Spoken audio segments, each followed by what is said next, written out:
Let's be real, you've probably been there, standing at the gas pump, watching those numbers spin, and you just have to wonder, who is actually setting this price, right? Is it some secret group in a fancy boardroom, a trader on Wall Street yelling into a phone, or is it just, supply and demand? Well, let's get into it, because the real story of how we got today's oil price is an incredible journey through monopolies, cartels, and the sheer power of the open market. So, who's in charge? The thing is, there's no simple answer. It's a story with some serious twists and turns, where the balance of power has swung back and forth like a pendulum for over 150 years. To really get a grip on who's calling the shots today, we've got to go all the way back to the beginning. So our story kicks off in the mid-19th century, and you can think of this time as a lot like the gold rush, but for a different kind of liquid gold. Yep, 1859, Pennsylvania. This moment didn't just uncover a new resource, it basically unleashed chaos, an industrial free-for-all. Everyone wanted in on the action, and for a good while, the market was just pure Wild West-style competition. This timeline really shows you the evolution of control.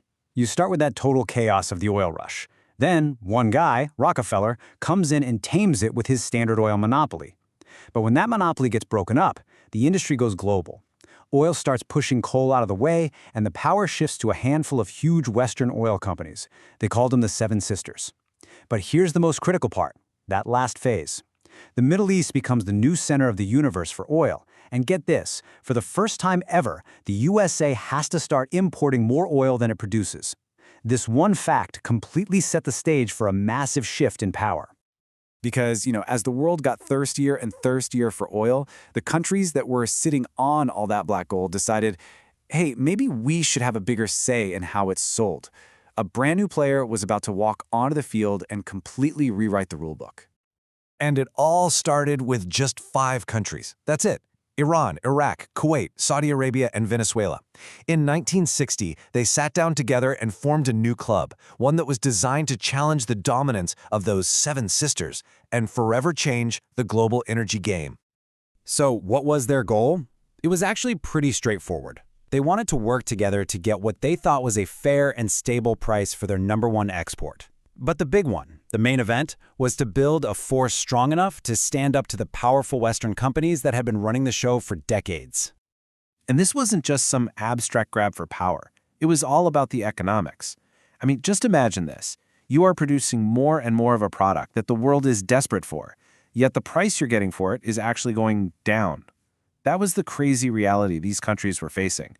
So OPEC was a direct answer to that frustration. It was their attempt to grab the steering wheel of their own economic future.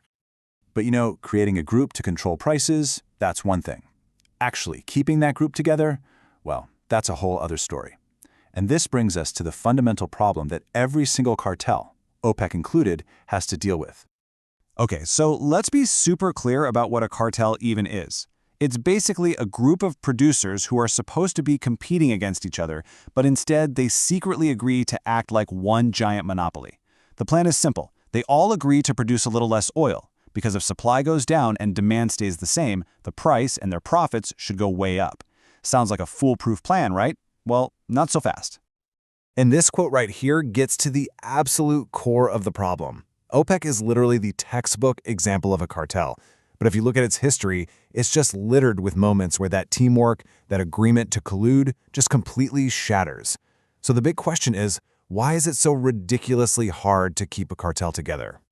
To really get to the bottom of this, we're not just going to talk about oil and money. We're going to need to pull out a really powerful tool that was designed for exactly these kinds of situations.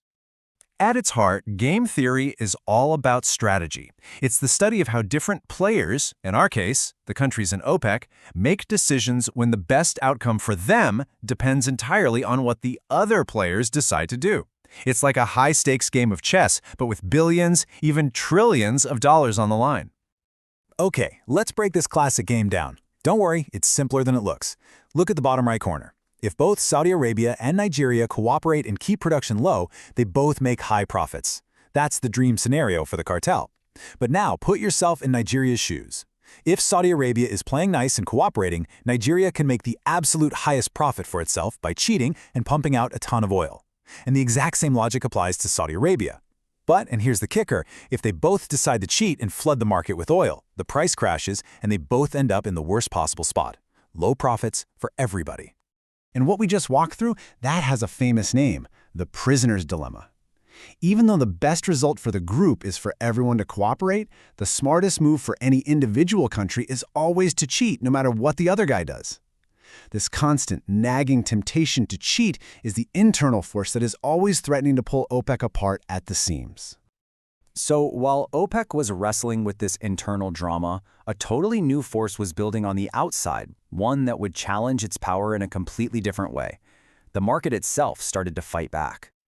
See, the oil game used to be played with these super rigid long-term contracts that were all controlled by the big companies. But then, in the 1980s, a whole new system took over. The spot market. Instead of deals locked in for months or years, oil could now be bought and sold literally day by day, cargo by cargo, with prices set by whatever supply and demand look like in that exact moment. And look, this wasn't some slow little change. This was an absolute revolution. By 1985, just a few short years after it really got going, a mind-blowing 80 to 90% of all the oil traded around the world was happening on the spot market. The old way of doing things was basically wiped out. Now, this spot market did three incredibly important things. First, it gave everybody real-time, transparent prices. No more secrets. Second, it allowed financial speculators to jump in and absorb the risk of prices bouncing around. And third, it blew the doors open for anyone to participate, breaking the stranglehold of the old guard. Power was literally shifting from a tiny club of producers to the massive global market. Which brings us right up to today, where the game is way more complex and way faster than it has ever been. It's not just about physical barrels of oil anymore, not even close. That's right. On top of the spot market, we added another, even more complicated layer, the futures market. This is a place where traders aren't always buying and selling actual oil. Nope. They are buying and selling contracts based on what they think the price of oil will be weeks, months, or even years from now. It's essentially a giant, global betting parlor for the price of energy. And this financial market now plays a massive role. It lets an airline lock in its fuel costs for next year, or an oil driller guarantee a price for the oil it hasn't even pumped yet. But most importantly, this is where the key benchmark prices that you always hear about on the news, West Texas Intermediate and Brent crude, are actually decided. The financial market's guess about the future has become one of the biggest drivers of the price you pay today. So after this whole journey from Rockefeller's monopoly to OPEC's prisoner's dilemma, and from the rise of the spot market to the dominance of futures trading, we are left with this final question. Now, don't get me wrong, OPEC still has enormous influence over the physical supply of oil, but in a world where the price is discovered in milliseconds by a global financial network and new energy sources are changing the game, well, it really makes you wonder who, or maybe what, is truly in control of those numbers you see at the pump.